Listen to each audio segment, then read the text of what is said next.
Hey, so today we're going to be reading Mark chapter 6. Jesus fell and went to his hometown, accompanied by his disciples. When the Sabbath came, he began to teach in the synagogue, and many who heard him were amazed. Where did this man get these things? They asked. What's this wisdom that has been given to him? What are these remarkable miracles that he is performing? Isn't he a carpenter? Isn't this Mary's son, and the brothers of James, Joseph, and Judas, and Simon? Aren't his sisters here with us? And they took offense at him. Jesus said to them, "A prophet is not without honor except in his own town, among his relatives, and in his own home." He could not do any miracles there, except lay his hands on a few people who were ill and heal them. He was amazed at their lack of faith. Then Jesus went on teaching from the village to village, calling the 12 to him. He began to send them out 2 by 2 and gave them authority over impure spirits. These were the instructions: take nothing for the journey except a staff, no bread, no bag, no money in your belts. Wear sandals, but not an extra shirt. Whenever you enter a house, stay there until you leave that town. If anyone in a place, and if anyone will not, and if any place will not welcome you or listen to you, you should leave that place and shake the dust off your feet as a testimony against them. They went out and preached that the people should repent. They drove out many demons and anointed oil with people and many people who were ill and healed them. King Herod heard about this, for Jesus' name had become well known. Some were saying John the Baptist has been raised from the dead, and that is why miraculous powers are at work in him. Others said he is Elijah. Others claimed he is a prophet from one of the prophets from long ago. When Herod heard this, he said, "John, whom I beheaded, has been raised from the dead." For Herod himself had given the orders to have John arrested, and he had bound him in prison. He did this because of Herod's wife and his brother's Philip's wife, whom he had married. For John had been saying to Herod, "It is not lawful for you to have your brother's wife." So Herod nursed a grudge against John and wanted to kill him, but she was not able to, because Herod feared John and protected him, knowing that he was a righteous and holy man.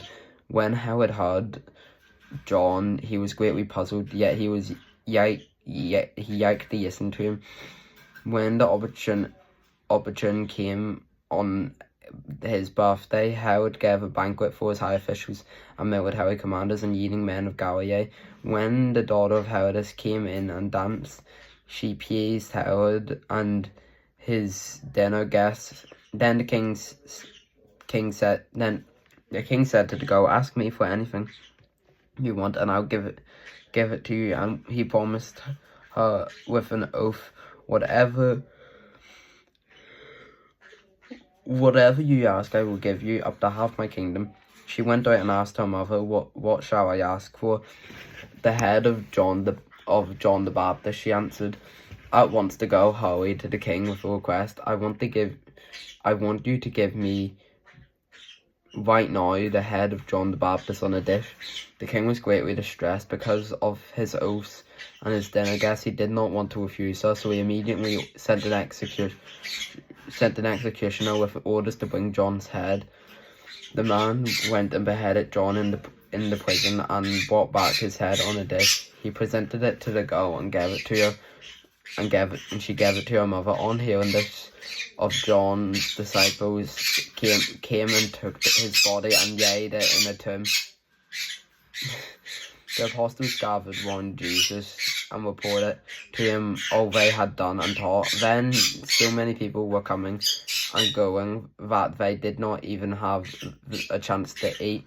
He said to them, "Come with me by yourselves to a quiet place and get some rest."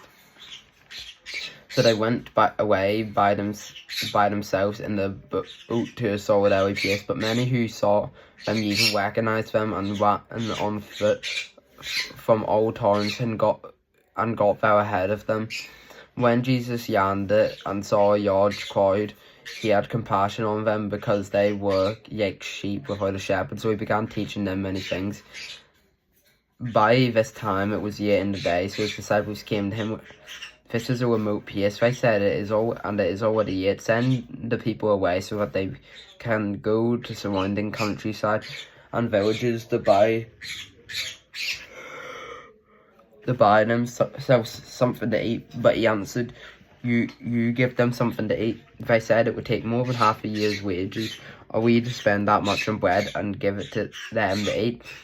How many youths do you have? He asked. Go and see.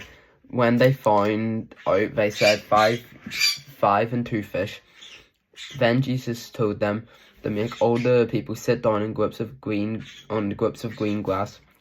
They sat down in groups of 500 and hundreds and fifties. Taking the 5 eels and 2 fish, and looking up to heaven, he gave thanks and broke the eels. Then he gave them to his disciples to distribute to the people. He also divided 2 fish among them all, and they were all ate and were satisfied. And the disciples picked up the basketfuls of broken pieces and bread and fish. The number of men who had eaten was 5,000. Immediately Jesus made his disciples get into a boat and go ahead of him to Bethsaida while he dismissed the crowds. After evening them, he went up on a mountainside to pray. Later that night, the boat was in the middle of the lake. He was alone on the land. He saw the disciples straining at the oars because the wind was against them. Shortly before dawn, he went out to them walking on the lake. He was about to pass them, but when they saw him walking on the lake, they thought he was a ghost and cried out because they all saw him and were terrified. Immediately he spoke to them and said,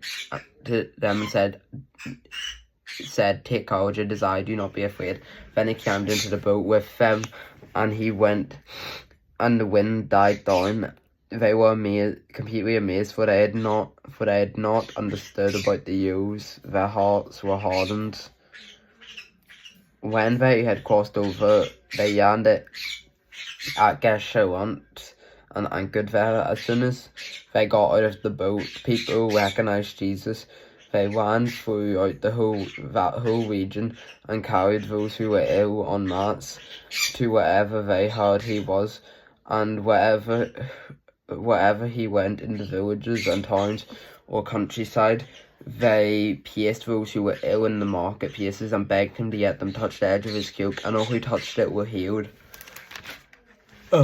Thank you for watching, and tomorrow we're going to be reading Mark chapter 7, and bye.